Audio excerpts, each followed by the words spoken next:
देखिए, अब आज का जो टॉपिक रहेगा वो इटली के एकीकरण का जो तीसरा जो व्यक्ति है जिसका नाम है आपको गैरिबाल्डी के बारे में वो चीज रहेगा। ठीक है, और वैसे भी इटली के एकीकरण में आपको दो व्यक्ति के बारे में आपको बता दिया गया था, जिसमें एक का नाम था आपको मेजनी, दूसरे का नाम था आपको कॉनकावुर किस परिस्थिति में और किस प्रकार की स्थिति में इटली के एकीकरण के लिए मार्ग मतलब बनाया, जिसमें वो माना भी जाता था कि अपने समय में फ्रांस के साथ दोस्ती का हाथ बढ़ाया ऑस्ट्रिया को हराने के लिए। ठीक है, बदले में उसे नीस एवं सगाई देने का भी वादा किया, लेकिन दुर्भाग्यवश उसकी मृत्यु 1862 ईस्वी को हो गया।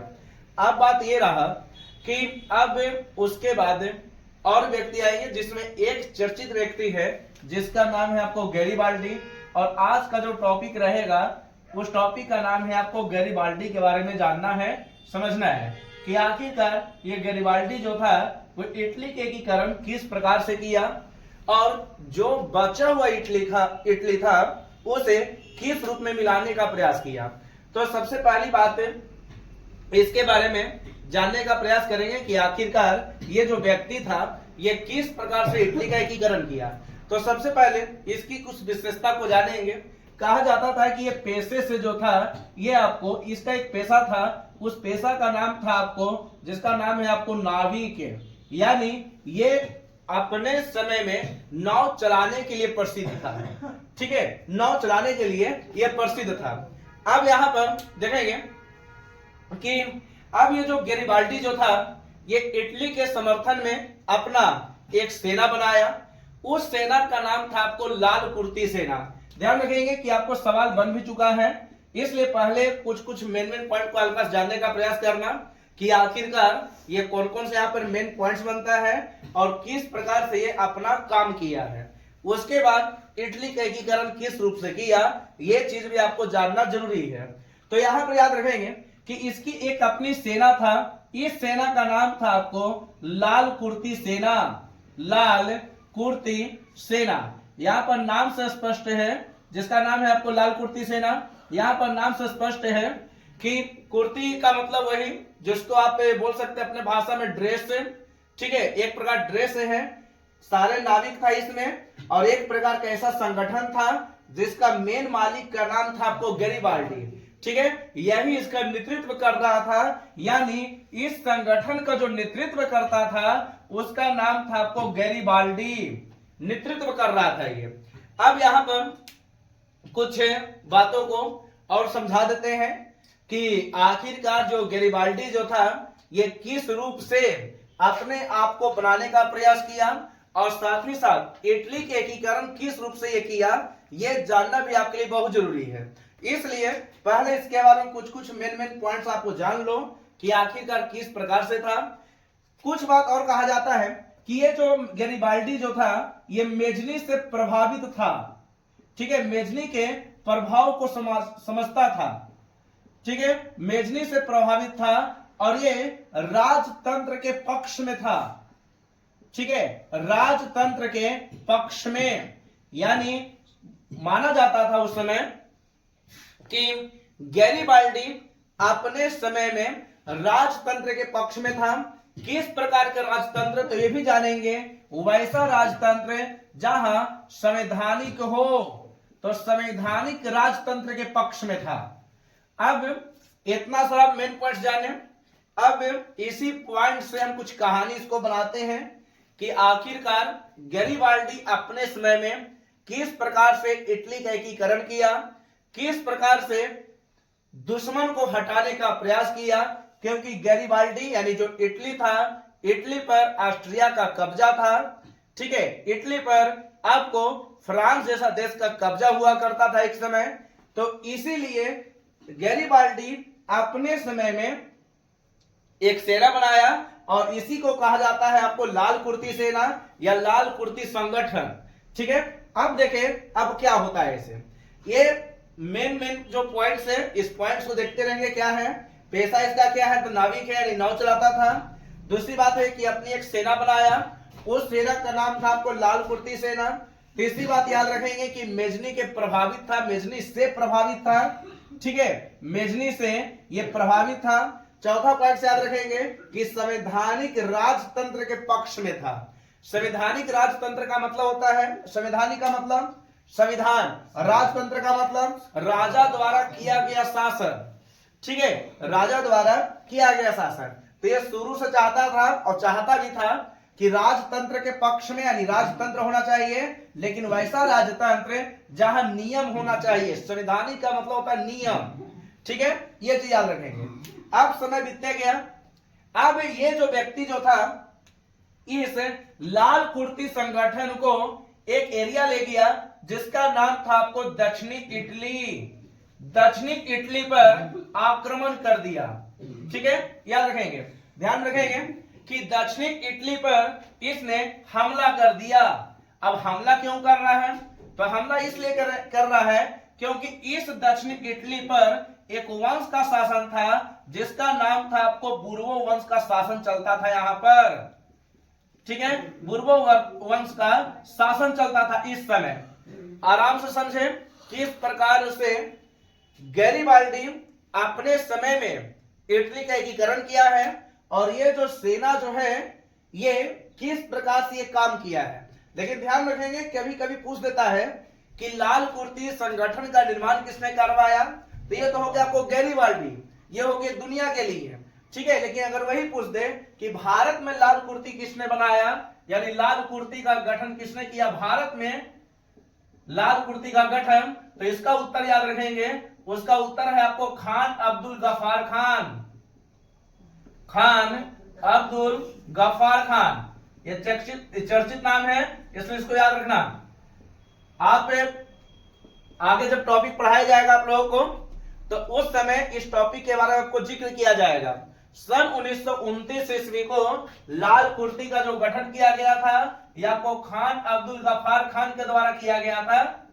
ठीक है, खान अब्दुल गफ्फार खान के द्वारा किया गया था, जिसे बॉर्डर गांधी के नाम से भी जानते हैं। बॉर्डर का मतलब हो गया सीमांत गांधी। ठीक है, ये चीज समझेंगे। तो पहले कुछ जो मेन जो पॉइंट्स है, पहले उस मेन पॉइंट को आपको समझाते हैं कि किस प्रकार से लाल कुर्ती का गठन ये जो गैरिबाल्डी जो था ये किया। और इसने सबसे पहले जो उद्देश्य ये था, इसका भी उद्देश्य क्या था, तो इसका भी उद्देश्य आपको इटली का एकीकरण करना था। ध्यान रखेंगे कि इटली के एकीकरण में, इटली के एकीकरण में आपको 3 व्यक्ति और एक राजा था जिसका नाम था आपको विक्टर एमेनुअल। ठीक है, 4 व्यक्ति का बहुत बड़ा योगदान दिया जाता है। ठीक है, इसलिए पहले इसको जान लें कि आखिरकार गैरिबाल्डी किस प्रकार से हमला किया और इस हमला में लाल कुर्ती का कितना बड़ा योगदान है, यह भी आपको समझना है। अब यहां पर यह हुआ, समय बीतने के साथ साथ गैरिबाल्डी ने अपनी सेना को ऑर्डर दिया कि जाओ तुम दक्षिणी इटली पर हमला कर दो। दक्षिणी इटली पर 2 वंश होता था, यानी एक वंश होता था जिसका नाम था आपको बुर्बो वंश। ये बुर्बो वंश 2 जगह पर राज करता था। एक का नाम था आपको सिसिली और एक का नाम था जिसका नाम था आपको नेपल्स। सिसिली एवं नेपल्स, ये दोनों पर क्या हुआ, तो इस दोनों पर लाल कुर्ती का हमला हो गया। ठीक है, लाल कुर्ती का हमला हो गया। किस पर, तो दक्षिणी इटली का 2 शहर हुआ करता था जिसमें एक का नाम था आपको सिसिली और एक का नाम था आपको नेपल्स। सिसिली एवं नेपल्स। ठीक है, यही सिसिली एवं नेपल्स से है क्योंकि शुरुआत में भी आपको पढ़ाए थे कि जब आपको वियना सम्मेलन हुआ था तो वियना सम्मेलन में आपको इटली के कुछ शहरों को बांट दिया गया था जिसमें सिसिली एवं नेपल्स फर्डिनेंड को दिया गया था। ठीक है, यह चीज आपको पढ़ा दिया गया। अगर याद है तो अच्छी बात है, नहीं याद है तो घर पर पढ़ लेना, वो आपको याद हो जाएगा। देखिए अब यहां पर हुआ ना कि गैरिबाल्डी के द्वारा इस 2 शहरों पर आक्रमण कर दिया गया। आक्रमण जनता के लिए नहीं किया जा रहा था, बुर्बो वंश को हटाने के लिए किया जा रहा था। तो इस 2 शहरों पर जब आक्रमण किया गया ना, तो यहां की जनता ने इसको भगवान मान लिया। ठीक है, जैसे कहने का मतलब कि अगर कोई व्यक्ति आपको बचाने के लिए आ जाए, क्योंकि इस पर शासन किसका चलता था, इसका।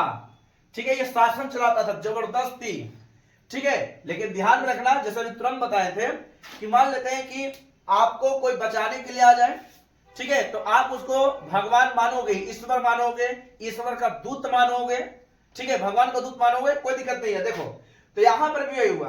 बुर्बो वंश एक ऐसा समय था कि सिसिली और नेपल्स पर अपने तरीके से शासन चला रहा था, लेकिन गैरिबाल्डी की सेना ने इस पर आक्रमण किया। आक्रमण जनता पर नहीं किया, ठीक है, आक्रमण जनता पर नहीं किया, जबकि इसकी सेना पर किया। और इसमें यह हुआ ना कि बुर्बो वंश पूरी तरह से हार चुका था, ठीक है। जब गैरिबाल्डी का आक्रमण हुआ सिसिली और नेपल्स पर, तो बुर्बो वंश पूरी तरह से हार गया, ठीक है। इसकी सेना के बारे में यह कहा जाता था ना कि इस सेना के पास आपको तलवारें हुआ करता था, ठीक है। गैरिबाल्डी भी अपने पास तलवार रखता था, इसलिए गैरिबाल्डी को इटली के एकीकरण की तलवार भी कहा जाता है। इटली के एकीकरण की तलवार, एकीकरण का की तलवार भी कहा जाता है। एक इसको उपाधि दिया गया है, यह भी आपको सवाल बन चुका है, ठीक है। और आपको बार बार बोलते हैं कि जहां से आपको सवाल बनता है वही चीज पढ़ो, क्योंकि पढ़ने के लिए से तो बहुत कुछ है, लेकिन सब कुछ नहीं पढ़ना है, ठीक है। अगर सब कुछ पढ़ेंगे तो आपको पहले ही बताए थे कि ज्ञानी बनने से कोई फायदा नहीं है, क्योंकि आज एक से एक ज्ञानी आपके अपने एरिया में मिल जाएंगे, ठीक है। तो ज्यादा ज्ञानी बनने से भी फायदा नहीं, पढ़ो वही जिससे आपको बेनिफिट हो, ठीक है। और आपको बार बार बोलते हैं कि पढ़ाई को इतने तरह से मजबूत बना लो कि आने वाला दिन में आपको किसी प्रकार का दिक्कत नहीं हो, ठीक है। वैसे भी आपको बताया गया है कि पढ़ाई में बहुत ताकत होती है। इतना ताकत है कि आप दुनिया के किसी भी कोने में भी जा सकते हैं, ठीक है। पढ़ाई में इतना ताकत है कि आप कुछ भी कर सकते हैं, ठीक है। लेकिन ध्यान रखेंगे कि सब व्यक्ति के ऊपर कोई ना कोई आपको बैठा रहता है। अब ऐसा नहीं कि अगर आप कुछ बन गए तो जरूरत से ज्यादा आप इसका दुरुपयोग भी नहीं कर सकते हैं, ठीक है। सदुपयोग कर रहे हैं तो अच्छी बात है, इसमें कोई दिक्कत नहीं है। देखिए अब यहां पर हुआ ना कि इटली के एकीकरण की तलवार इस व्यक्ति को कहा जाता है, क्योंकि माना जाता था कि उस समय अपने पास तलवार रखता था, ठीक है। इसलिए इस इटली के एकीकरण की तलवार के नाम से जाना गया। एक बोल सकते हो कि उपाधि दिया गया इसके पास होता था, इसलिए को इटली के एकीकरण की तलवार कहा गया, ठीक है। अब देखिए क्या हुआ इसे। अब जैसा ही सिसिली और नेपल्स पर आक्रमण किया, आक्रमण कौन कर रहा है? गैरिबाल्डी, ठीक है। जैसा ही सिसिली और नेपल्स पर हमला किया, तो हमला करने के दौरान बुर्बो वंश यहां से हार गया और यहां से रफू चक्कर हो गया, भाग गया, ठीक है। अब सिसिली और नेपल्स पर गैरिबाल्डी का शासन चला, ठीक है। गैरिबाल्डी, यही गैरिबाल्डी जिसके बारे में यह कहा जाता था कि संवैधानिक राजतंत्र के पक्ष में था, पेशे से यानी पेशा इसका जो था वो नाविक था, ठीक है। और शुरुआत में जब सिसिली और नेपल्स पर आक्रमण किया तो यहां की जनता के लिए यह हीरो बन गया, ठीक है। जैसा भी तुरंत बताए थे कि अगर कोई भी व्यक्ति अगर आपको बचा देता है, ठीक है, अगर मान लेते कि आप डूब रहे हैं और कोई बचा दिया, तो आप उसके नजर, वो आपके नजर में आपको हीरो कहलाएगा, ठीक है, भगवान कहलाएगा, ईश्वर कहलाएगा, ये चीज होता है। तो यही पर इसे भी आप लोग जानेंगे कि सिसिली और नेपल्स पर जैसा ही आक्रमण किया तो जनता खुश हुआ। जनता के खुश के होने के कारण बुर्बो वंश यहां से भाग गया, निहार गया, ठीक है। आप इसे सिसिली और नेपल्स पर एक प्रकार से इसे इटली में मिलाने का प्रयास किया और इस पर एक व्यक्ति राज किया। उस व्यक्ति का नाम था आपको गैरिबाल्डी, ठीक है। लेकिन ध्यान रखेंगे कि इस समय आपको राजा जो हुआ करता था जिसका नाम था आपको विक्टर एमेनुअल, क्योंकि आपको बताए भी थे कि इटली के एकीकरण के समय इस समय एक राजा था, उस राजा का नाम था आपको विक्टर एमेनुअल, बहुत चर्चित नाम है इसलिए याद रखेंगे। देखें विक्टर एमेनुअल। अब यहां पर हुआ कि समय बीतने के साथ साथ अब गैरिबाल्डी को लगने लगा कि हमारी सेना जो है ना बहुत मजबूत है, ठीक है। धीरे धीरे कर सिसिली और नेपल्स पर भी आक्रमण किया, ठीक है, धीरे धीरे करके ये कुछ कुछ एरिया को इटली में मिला रहा था, क्योंकि इसका मेन उद्देश्य यही था, एकीकरण करना। किसका एकीकरण? तो इटली का एकीकरण करना।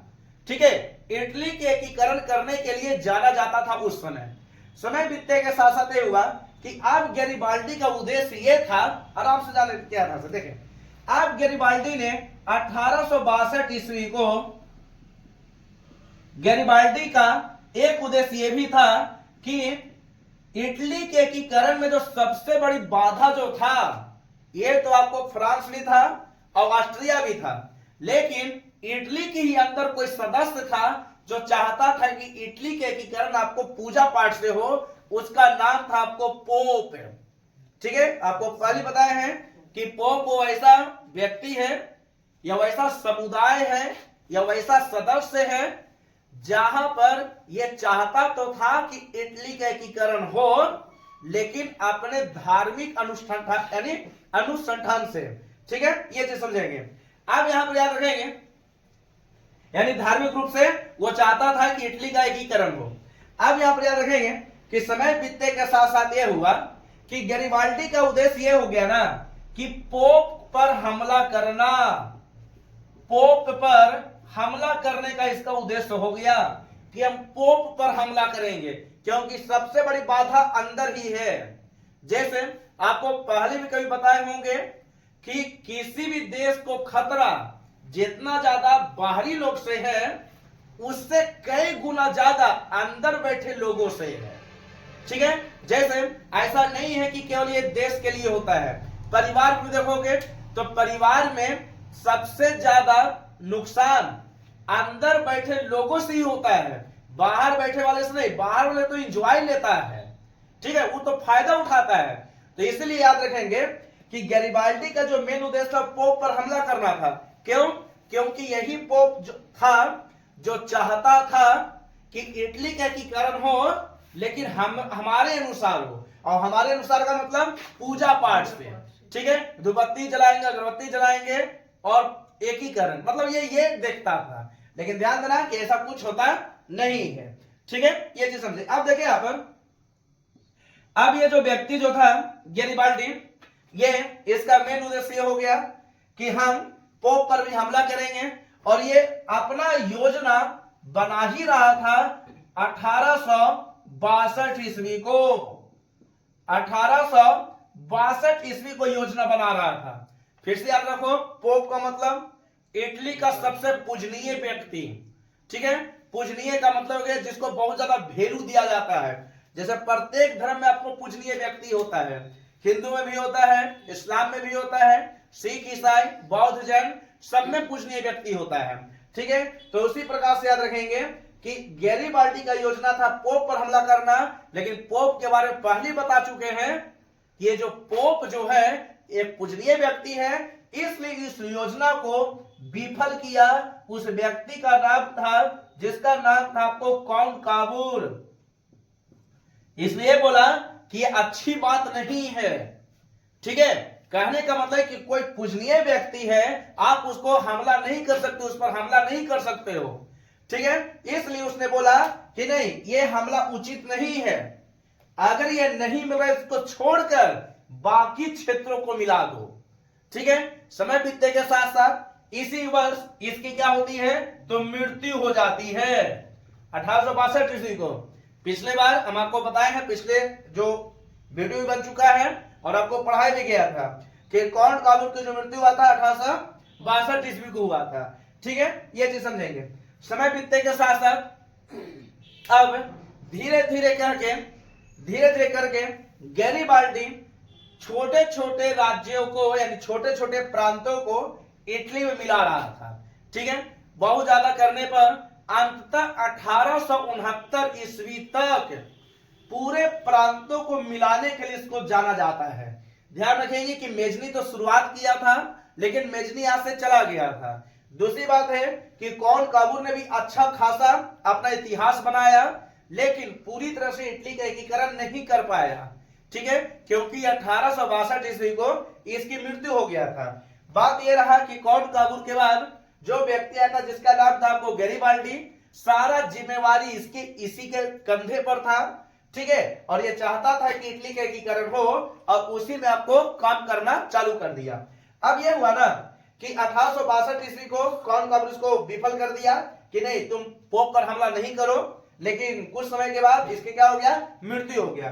समय बीतने के साथ साथ गैरीबाल्डी छोटे छोटे प्रांतों को इटली में मिला रहा था। माना जाता है कि 1869 ईस्वी तक सारे प्रांतों को मिला लिया, लेकिन एक को छोड़कर, उसका नाम था आपको रोम। क्योंकि शुरुआत में आपको बताए हैं कि रोम ही वैसा एक शहर था जो आपको टाइबर नदी किनारे है, बताए थे, ठीक है। रोम ही वैसा शहर था जो वहां के लोग यानी जो पोप थे वो चाहते थे कि ये भी इटली में मिले, लेकिन हमारे रूप से मिले, पूजा पाठ से मिले, धार्मिक रूप से मिले, ठीक है, धर्म के अनुसार मिले। लेकिन बाद में यह माना जाता था कि 1869 ईस्वी तक वो बोला गया कि अगर तुम मिलना चाहो तो मिलो, लेकिन नहीं मिलाएंगे, ठीक है। समय बीतने के साथ साथ अंततः पोप ने गैरीबाल्डी को बोला और विक्टर एमेनुअल को बोला कि रोम भी अब मिलना चाहेगा, ठीक है। यानी कहने का मतलब यह है कि इस रोम को बाद में इटली में मिला लिया गया, इटली में मिलाया गया। आराम से समझे क्या है, इसे मिलाया गया। देखें यहां पर याद रखेंगे कि समय बीतने के साथ साथ ये हुआ कि गैरीबाल्डी अपने तरीका से काम कर रहा था, सारा कुछ अपना तरीका था, इसमें कोई नो डाउट है। समय बीतने के साथ साथ रोम अकेला पड़ गया, ठीक है, यानी पोप जो था वो अकेला पड़ गया। अब लगा पोप को कि क्यों ना हम मिला देते हैं, ठीक है, मिल जाते हैं, क्या होता है मिलने में। तो बाद में क्या हुआ, इटली में रोम मिल गया और इस प्रकार से इटली की राजधानी रोम को बनाया गया, ठीक है। वर्तमान राजधानी भी आपको रोम है। और यह कब बना है तो याद रखेंगे 1870 ईस्वी, 1870 ईस्वी की 70 ईस्वी को इटली की राजधानी रोम बन गया, ठीक है। जबकि अभी भी पूरी तरह से एकीकरण नहीं हुआ था। कुछ पोप आपस में मतलब बोल रहे थे कि हम मिलेंगे कि नहीं मिलेंगे, लेकिन गैरीबाल्डी और विक्टर एमेनुअल के कहने पर संपूर्ण इटली का एकीकरण एक साल के बाद यानी 1870 के बाद 1871 ईस्वी को हुआ। और इस प्रकार यही 1871 ईस्वी है जब संपूर्ण इटली का एकीकरण कर दिया गया। फिर से जानेंगे क्या पॉइंट्स है उसको जान ले। देखें यहां पर याद रखेंगे कि इटली के एकीकरण में आपको तीन व्यक्ति जो कि सबसे ज्यादा चर्चित व्यक्ति हैं, जिसमें एक का नाम है आपको लाला लाजपत राय के गुरु मेजनी, दूसरे का नाम है आपको कॉनकाबूर, जबकि तीसरे का जो नाम है जिसका नाम है आपको गैरीबाल्डी। तीनों ने अपना अपना योगदान किया, ठीक है। और इसे भी बताया है कि नाम उसी का होता है जिसमें कोई नाम होता है, ठीक है। और यहां पर याद रखेंगे कि गैरीबाल्डी भी अपने तरीका से काम किया और अपने तरीका से काम करते करते अंततः पोप को भी अपने मिलाने का प्रयास किया और रोम भी मिला। बाद में 1870 ईस्वी को इटली की राजधानी रोम को बनाया गया। और पुनः एक साल के बाद इसको जब लगने लगा कि हम पर किसी देश का दबाव नहीं है, ठीक है, फ्रांस भी चला गया, ऑस्ट्रिया भी चला गया, तो अंततः वो घोषणा करता है कि हमने संपूर्ण इटली का एकीकरण कर दिया, ठीक है, संपूर्ण इटली का एकीकरण कर दिया। और यह घोषणा 1871 को होता है, इसलिए इटली का संपूर्ण एकीकरण 1871 ईस्वी को हो गया, ठीक है। ध्यान रखना है कि 1871 ईस्वी इटली के लिए एक बहुत बड़ा इतिहास का दिन है, इतिहास का वर्ष है। जैसे हम लोग को आजादी का वर्ष 1947 फिक्स है, ठीक है। अगर आज 1947 है तो 10 साल बाद, 20 साल बाद, 30 साल बाद, 50 साल बाद भी 1947 ही रहेगा। तो याद रखेंगे कि 1871 है, चाहे आप 100 साल बाद पढ़ो, 50 साल बाद पढ़ो या 10 साल बाद क्यों न पढ़ो, 1871 ईस्वी ही रहेगा, ठीक है। इस प्रकार से देखा जाए तो इटली के एकीकरण में गैरीबाल्डी की भी एक अहम भूमिका है जो कि जरूरी है। बाकी आप इसको आराम से उतारें।